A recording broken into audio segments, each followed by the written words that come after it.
Donald Trump hasn't yet 100% come out and launched his presidency, but it's getting pretty close to it. And as we get closer, it gets more and more petty in regards to a potential primary opponent of his, which is Ron DeSantis.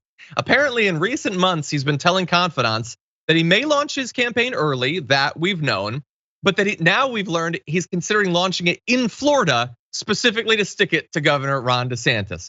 People who've spoken to him say that one reason he's eyeing Florida is to assert his dominance over an ascendant DeSantis. Trump, the sources say, has even asked some associates if they had opinions at any good venues or event spaces that just happen to be located close to the Florida governor's mansion in Tallahassee. He says he wants to show Ron DeSantis who the boss is in modern day GOP. This is so petty. And in one way, it's classic Trump, I guess, that he would want to stick it to Ron DeSantis, make him look bad. This is the kind of thing that Trump does that a lot of Republicans like. So it is that. But also, let's keep it real. He wouldn't be focusing so much on Ron DeSantis and be so desperate to assert his dominance if he wasn't a little bit worried about him. If Ron DeSantis was no threat to him, you don't need to assert your dominance. You don't need to do a rally like across the street from his house. You do that if you're kind of worried, if you're kind of getting a little bit scared about Ron DeSantis's chances, Viviana.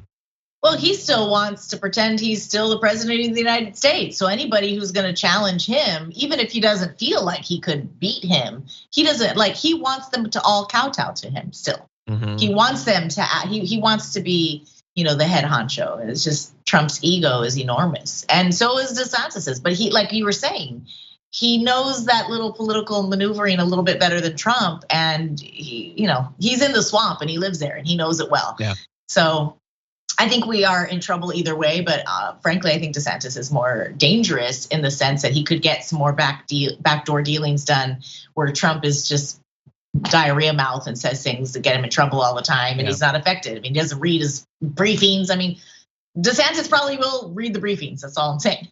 Exactly. Yeah. Yeah. I think, and also Trump can't help but say and do things that keep people like involved. Like all the big rallies and the marches and people constantly being opposed to him is because he couldn't do the thing that like George W. did, which is do the awful things, but like keep kind of quiet about it a little bit. I feel like DeSantis could do that better than any of them. But really fast, just in terms of his fear and how petty this is, I want to give you a little bit more from these sources. One time, he brought up the Florida launch scenario. It was quickly followed by him commenting on how terrible DeSantis was at public speaking and commanding an audience, and that he's lacking in so much charisma and he's so boring that Florida Republicans would leave Ron immediately for Trump. He's bad and he doesn't speak good. He's boring. I don't like him. Anyway, Trump has also taken a telling those around him that DeSantis is overrated or even very overrated, and assuring advisors he's easily crushed the Florida governor. You're definitely confident you can easily crush someone when you spontaneously, like you're sitting at a table and you're like, Ron DeSantis is overrated. Like, dude, very overrated. Down, you weirdo. Anyway, Governor DeSantis' office didn't respond to Rolling Stone's request for comment, and a Trump spokesperson declined to comment on the record. So shocking. DeSantis knows about this. Like they have to pretend to like each other in public, but clearly they don't.